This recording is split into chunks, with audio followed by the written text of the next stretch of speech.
What if I told you Chevrolet once built an engine so volatile, so unpredictable, and so brutally powerful that street racers whispered its name like a warning?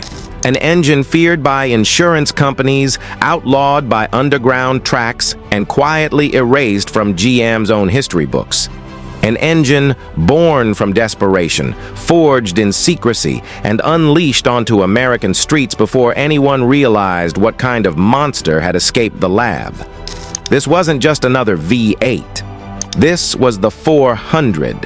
The motor Detroit tried to tame, and the streets refused to forgive.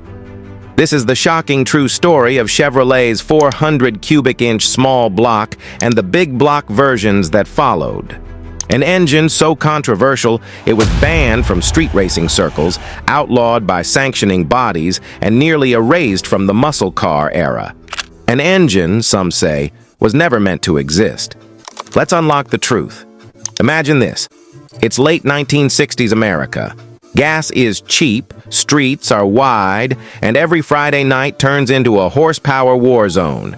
Camaros, Novas, Chevelle, and GTOs prowl the streets like mechanical predators.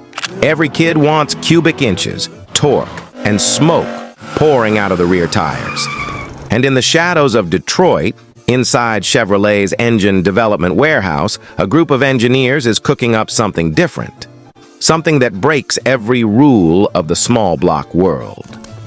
They're sketching a Frankenstein motor with oversized bores, Siamese cylinders, monstrous torque, and a temper so nasty that only the bravest drivers could tame it. But nobody knew that this engine, this strange, oversized, forbidden experiment, would ignite one of the biggest controversies in American street racing history. Because this is not just the story of the 400 small block. It's the story of why the 400 became the engine everyone wanted and everyone feared. Before the 400 existed, Chevrolet's world revolved around the classic 350. It was smooth, reliable, rev-happy, and engineered with the balance of a Swiss watch. But the horsepower wars were escalating. Ford had the 390 and the 428. Chrysler had the 440 and the Hemi. Chevrolet's big block 396 was tearing up drag strips. But GM executives wanted something more accessible, cheaper to build, and easy to drop into everyday cars. Something that made torque at idle. Something that could pull a heavy Impala like it weighed nothing. So engineers began thinking bigger, much bigger. They punched the bore to the edge of the block until the cylinders touched. They shortened the stroke for durability. They ignored the traditional rules of water jackets. They created a motor that breathed like a big block, revved like a small block, and hit like a sledgehammer. But this new 400 didn't purr like a 350. It growled. It shook. It twisted crankshafts. It ran hot. It detonated if you looked at it wrong. And yet when it worked, it delivered torque numbers that didn't belong in a street car. The 400 became the engine of the brave. But something was wrong. Street racers started noticing things Chevrolet tried to hide.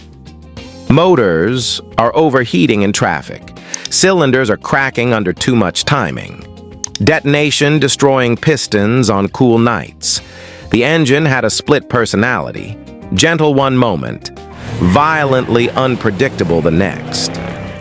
Whispers spread through garages and midnight parking lots. Don't run it too lean. Watch the timing, or it'll melt. Keep it cool or you'll crack a block. Man, that thing is cursed. But street racers didn't care. Because when the 400 was dialed in, it was unstoppable. The controversy began with the engine's architecture. To fit massive 4.125-inch bores into a small block footprint, engineers had to eliminate water passages between each cylinder. These Siamese bores made the engine run hotter. Hotter engines meant more power, but also more risk. A perfectly tuned 400 could outrun 396 and 428s off the line, but a poorly tuned one could destroy itself before reaching second gear. Local drag organizations, worried about safety, began blacklisting certain builds. Some tracks banned the 400 outright in early underground events, simply because too many engines were blowing up and scattering metal across lanes. Street racing crews enforced their own rules. Some neighborhoods refused to race anyone with a 400 under the hood. They called it unfair, unpredictable, and dangerous. Insurance companies joined the fight next. They realized something terrifying. The moment a 400-equipped car appeared on the streets, claim rates shot through the roof. Drivers were crashing. Engines were exploding. Cars were catching fire from overheating. Instead of banning the engine directly, insurance companies used a more subtle weapon: brutal premiums. If your car had a 400 badge, some companies doubled your rates. Others refused coverage entirely. It wasn't long before people started saying the same thing. The 400 isn't a motor, it's a liability.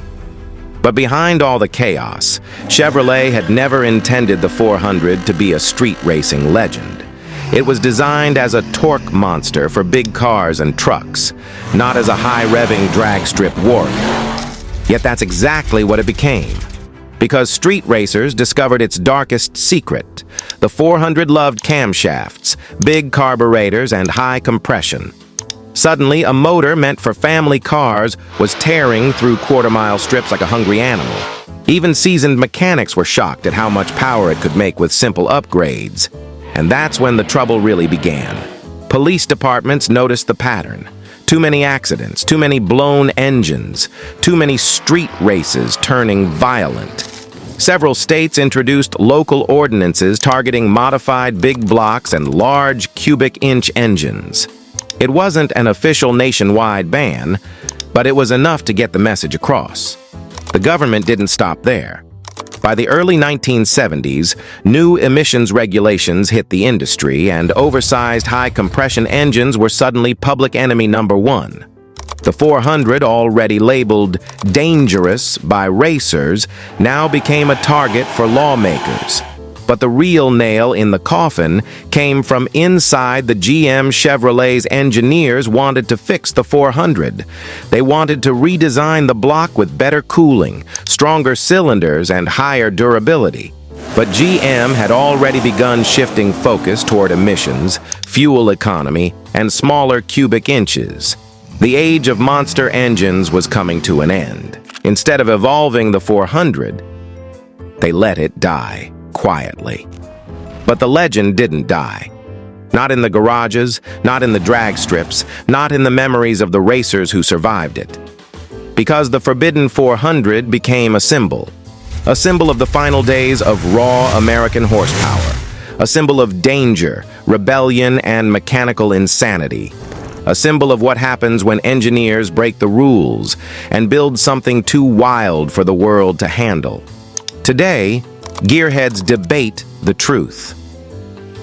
Was the 400 banned because it was too powerful, too dangerous, too controversial, or was it simply misunderstood? The truth is this: the 400 wasn't banned because it failed. It was banned because it succeeded. It delivered torque levels that threatened transmissions. It produced heat that scared regulators. It encouraged modifications that terrified insurance companies. It created street racers bold enough to challenge police, rival crews, and even the laws of physics. And in the end, the system didn't ban the 400 to protect you. They banned it to protect themselves. So why does the 400 matter today? Because somewhere, in a dimly lit garage, covered in dust and waiting for the right hands, lies a 400 block with scars of detonation, a crank balanced for battle, and valve covers stained with ancient oil.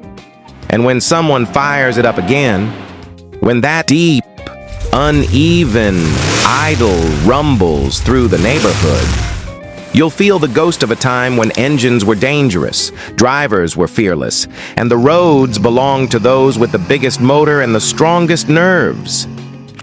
Next time, we dive even deeper into GM's forgotten vault to reveal the engine that almost replaced the 454, and why GM shut it down before the world ever saw it.